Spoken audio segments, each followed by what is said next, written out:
changed over there within this system, how you gonna fault the American for doing it? Because over there they got all the minerals, everything that they need, and only 5% of the folks, being paid for. Have millions and billions. So now, why is it that and all these other folks there are depressed, suppressed? Why don't we go over there and start building up Africa with all the minerals? Why are we fighting them here? Why don't we go there and run them off from over there and use? Why don't we take some technology over there and build some industry and clean up those diamonds? And why is it that they got to dig them up there and bring them over here? Okay, good question. Good question. So now don't. I told you on the phone last night. Don't come in with that. No problem. Let me ask you. Didn't I tell you that last night? You told me, and you told me very clearly, and that was a very good question that you raised. But remember now, in Africa was put in slavery by the Portuguese, by the French, by the German, by the United States, and all the European powers. And that for hundreds of years, after they came to Africa, they killed us by the million. In the Congo, you had King Leopold. They killed our people by the millions, and they made them work for nothing. Well, how did one people come over there and control thousands? I'll show you. So now, they had the guns and bombs. I did not tell you that. I told you that last night. The guns and same bombs, thing I told you last night. We didn't make weapons to kill mass people, but they made weapons to kill mass people. And when they came in there, when the white man came to Africa, all he had was Jesus and the Bible, and he asked us to pray for him, pray with him. And we shut our eyes to pray. When we opened up our eyes, he had stole our diamonds, gold, oil, rubber, zinc, tea, copper, pearl, and had us on slave ship. Matter of fact, the name of the first slave ship was called Good Slave Ship Jesus. And then they killed millions throughout the continent of Africa, and they came in there and dominated Africa. And not only did they kill millions, but they took the Africans and put them on slave ships and shipped them all over the world. So you got one man. No, not one man. They came by the thousands and thousands to do it, and then they created Uncle Toms to help them do it. Well, no. When those folks was captured, you had one or two white men out there with a bunch of black folks rounding them up because he gave them some they say, some shiny object. But let me tell you, they gave them something shiny, and they went and jumped on the slave ship. Oh, boss, I'm glad you're here, and ran and jumped on the slave ship. But that's a lie. Let me just show you why. Let me show you why. One, to say that they gave us a shining object is to say we were dumb. We're the ones that started mathematics, science, chemistry, engineering, biochemistry, nuclear physics, law, philosophy, built the pyramid, built Ghana, Mali, Songhay. Matter of fact, in Mali, they said we were even traveling from not just the world, but we were traveling planets. Going from one planet to another, the Dogon people. I'm sorry. I'm saying that I really don't want to stop that you. The white man I just got has one raped question and on robbed that. And stole us from Africa. What and happened? That we were smart. What happened? What happened? If we were all that powerful, what happened? What's turned us to the point that we don't have any of that anymore? Because we gave it to them, we lost it, we lost our knowledge. Tell me what happened. They destroyed how did they do it? The great Zimbabwe. How did they do it? Look at Zimbabwe. Okay, how did they do it? In Zimbabwe, we had a great kingdom, we had universities, we had schools, we had economic system, we even had our own gods. We didn't pray to Jesus in the Bible, we didn't pray to Islam and all that. The Arabs invaded Africa. The Europe Christian invaded Africa. We had our own traditional gods. So they were stronger than us. But they came with guns and bombs. So guns and bombs changed us. Matter of fact, look at Iraq. When Saddam Hussein was controlling Iraq, they had a government there running it good, running it perfect. The United States came with guns and bombs, and they dropped bombs and dropped so many bombs, they dropped those people all back all the way back to pre-civilization. They don't have toilet. They don't have light. They don't have water. They don't have nothing because they've been bombed all the way back to pre-civilization. And I'm saying the white man, the Europeans, came to Africa and they bombed and shot and killed and murdered the Africans, destroyed every empire we had in Africa, Zimbabwe, Ghana, Mali, Songhai, the Great Sudan, the Guinea Empire, and they just killed the people. The first university in the world was in Africa. Okay, but then since they had a university over there and they were smart, why didn't they build something to take care of Africa and kick them out? Why didn't we discover and do the bombs like they did? Matter of fact, we wasn't the kind of people that killed and murdered. When we ruled the world like the Moors, when the Moors ruled the world and ruled Europe for 800 years, we invaded Europe. Hannibal crossed the Alps with elephants, went down into southern Europe and ruled southern Europe for 800 years. We built them their first university. We taught them mathematics, science, chemistry, engineering, biochemistry, nuclear physics. When we came over here before the white man was still in the cave doodling on himself and laying up with sheeps, we were in here traveling the world. We built pyramids all over here. You work with the Aztec Indians and other nations of the world, and we didn't exploit and kill and murder, but now we were developing great civilizations. But now to get it back, we're going to have to bomb and kill. Of course, you have to build an army. Do that now because you got to be stronger than what they were. Of course we do. Okay. Matter of fact, instead of being in the United States Army, instead of going to Afghanistan and messing with all these other people in the world, we must join them. I helped the Vietnamese whoop the United States. I help any other country in the world that fight the United States. I'm with them. I'm with the people in Afghanistan. I'm with Saddam Hussein and the people in Iraq. So, I love Muammar Gaddafi. So why are you here? I come back to get you. I need some help. Come back to get you. I can't do it by myself. We got to do it. We as a people got to do it. So I come back today to get these two brothers. So if you see them in uniform and whatever, I want you to hold your shoulders up. But you was late to the show, bro. It took you that long to introduce me and tell the people about the revolution. I had to give you 10 minutes and get you ready. I don't want you to have no heart attack. I knew if I came in early and started saying you might have a heart attack, you might get scared, you might try to run. So I just had to get you seasoned. But the revolution is the only way, and that all of us got to be soldiers. All of us got to prepare to fight for Africa. We got to take Africa back, and the United States is a criminal government. It's the enemy of our people. The Democrats are worse than Republicans. You know what I think, though? I really think we learned too well from them, don't you think? From the white man, We learned how to rape, how to rob, how to steal, how to lie, how to kill, how to call ourselves niggas, how to disrespect our women, how to deny our children, how to be slaves. The white man taught us real good how to be slaves and how to obey them. How are we going to erase that? We got to erase it. We got to get rid of it. So tell me how we're going to go about doing that. Well, history. No. One of the things they do, they give us the white man's history. When you go to school, all you do is learn about the Pilgrims, which was a bunch of white slave owners. But that's because that's what's taught in the school. That doesn't mean you can't learn it outside of school, right? We need to take guns and go up in them schools, take them schools out, burn all the books, run them Uncle Tom teachers out, and we sit down and teach our own children about Africa, about Ghana, Mali, Songhai, Ethiopia, Zimbabwe. Teach them our language. Let me tell you something. Teaching the folks about these countries teaching about your history. No. Malcolm X said a man without his history is like a tree without roots. You keep telling me about all these dead folk. Well, you just got to tell me about Jesus. Jesus been dead longer than Malcolm X. No, he arose. He's up and alive. Malcolm rose too. Malcolm here today. Malcolm standing there speaking to me today. Africa must unite. Africa must be free. Well, we didn't find the grave of Jesus that he was in it, but I bet you we can find Malcolm's grave. No problem. Malcolm is not in that grave. Malcolm rose up.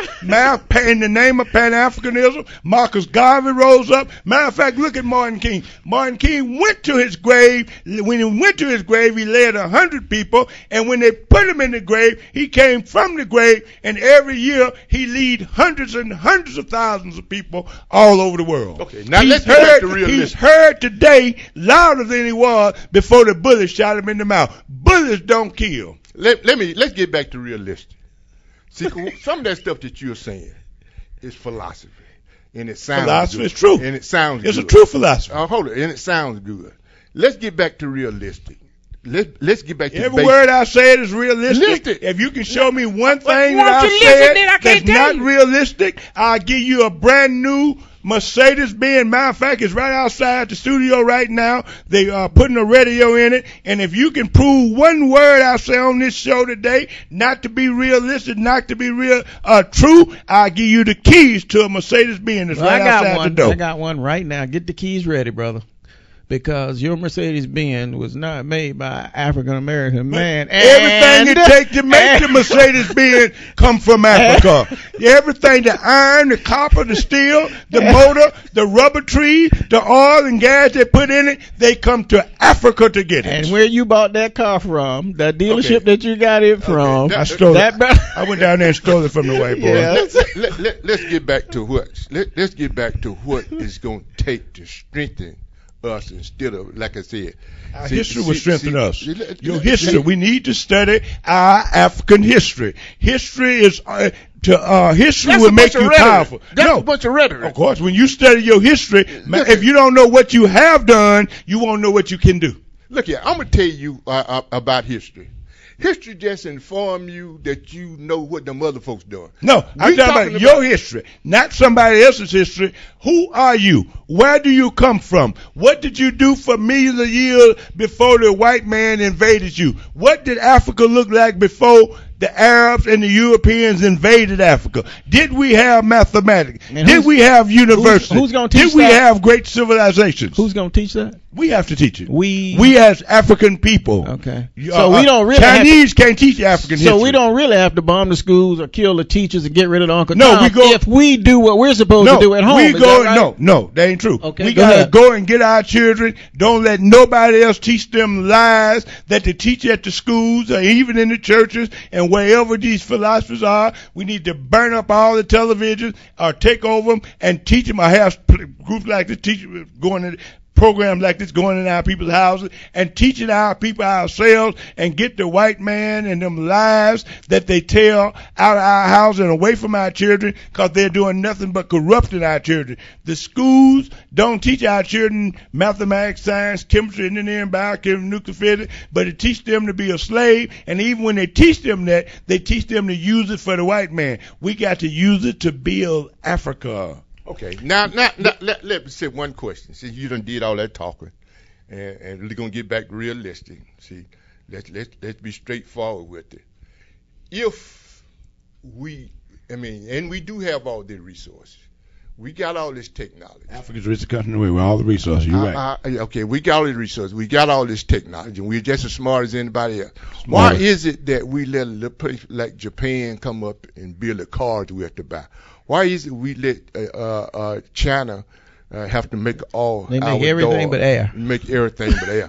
Why is it that we had to go there to India for our technical stuff, and we got all the resources? Now there's something somewhere down the line that has been misstepped.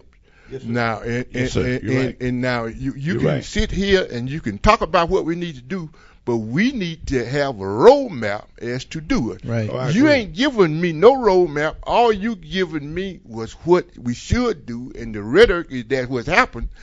I don't want rhetoric. I want realistic. The first thing is that I want to figure out how should we eat here to get healthy. Why is it that we get all these fat folks walking around here? Why is it that they can't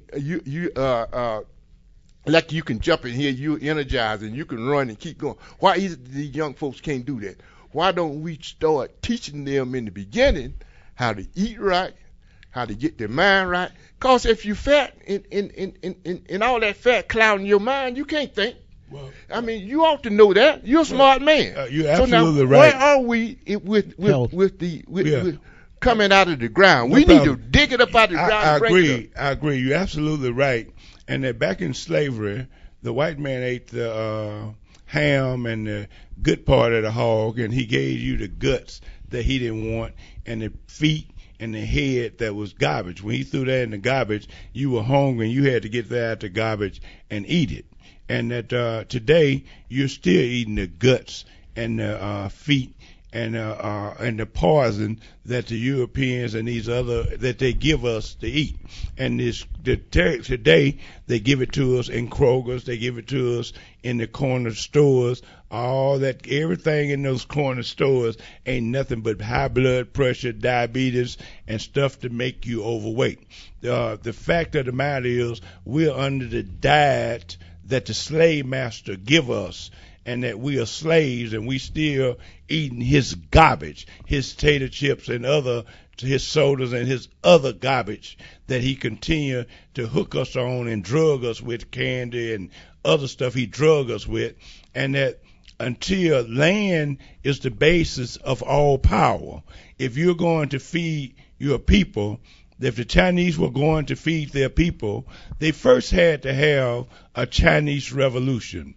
They ran the white man out, Mao Zedong and those. They united China, and once they united China, they took over all the land. They started growing their own food, no more important from Europe, growing their own food, and they slowly started making every little thing that they need for the Chinese to live on a daily basis until the day the Chinese has been. One time, the Chinese was on the bottom when the white man had them on the bottom, had them all drugged on opium. They had to fight the opium war.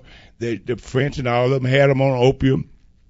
And they had the Chinese down so low that whenever the white man tell you, you ain't got a Chinese of a chance, that means that you were really in bad shape. But today, the Chinese unite, Mao Zedong and the Communist Revolution in China. They united the people. They destroyed the imperialists. They destroyed the capitalists. They took over everything that the Europeans, everything that the white man owned in China, and now the Chinese own it. And now the Chinese have united politically, ideologically, and that they are so united, when one Chinese move, a million move. Okay, now let me just say this: that they use their land to make them have Chinese power, and if we use Africa and do the same thing in Africa, we will one day be the most powerful people in the world. Okay, now let's get back to China. because you run that by them folks out there, our audience that don't know no better. See, but I know one thing: that China was controlled by a couple of folks, by the European, by the white man. But now China is just as much capitalist as it is socialist. You know, McDonald's over there selling. Walmart got the biggest thing over there. Kroger is over there. So now they are in China not doing the same thing that they're doing here, and you said that they ain't allowing them over there. So you need to go back and brush up on your current event. Well, they control it. Go back and brush up on your current event. It's still a communist nation. China is the biggest communist nation in the world, and just like the United States is the biggest capitalist nation in the world, but they use certain parts of socialism within this capitalist system. Matter of fact, when they give people grants to go to college, that's socialist. That's when they give people food stamps, that's part of socialism. I agree. When they give people Medicaid and aid, that's part of socialism. They give them AIDS. Give you white man spread the AIDS all over the world. They did that. I think you're talking about assistance. I'm talking about assistance. But since you speak of AIDS, it's the Europeans that spread the AIDS all over the world. That's nothing but European chemical warfare. And so it didn't start off with the monkey? No, it started with the white monkey, yeah. They spread it all over the world, just like they gave the Indian when they came over here and couldn't kill the Indians enough with their bullets. They put the same diseases, yellow fever, smallpox, and the same kind of diseases in blankets, and gave them out to the Indians and killed them by the hundreds of millions, just like they use AIDS to depopulate the communities of the world today and to kill and murder the people of color. You can't put nothing past the United States and Europe. They'll do anything to maintain their capitalistic powers and to maintain white dominance in the world. Well, why is it then that Europe and North America, which you're speaking of specifically, I mean, that's just 2 of the continents. And now we got, 6 great continents? Why is it that these 2 little continents can control all these others?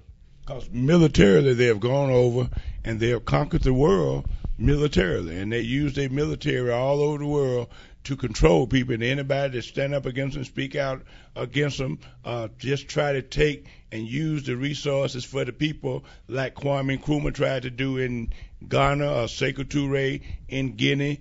I don't know nothing about all these folks you're talking about. I know, but like Castro is doing in Cuba, Hugo Chavez doing in Venezuela, or Gaddafi in Libya. Well, why is it? The United States go and they bomb and assassinate all these different leaders in the world. Anybody that try to help the people of color, they use their military and they go around the world assassinating them. Even when you try to help people inside the United States assassinate them and put them in jail like they did Marcus Garvey and like they assassinated Martin Luther King or assassinated Malcolm X, assassinated or overthrown. Malcolm X was assassinated by his own folks. Well, they used black people to pull the trigger, but the FBI and the CIA was behind the assassination.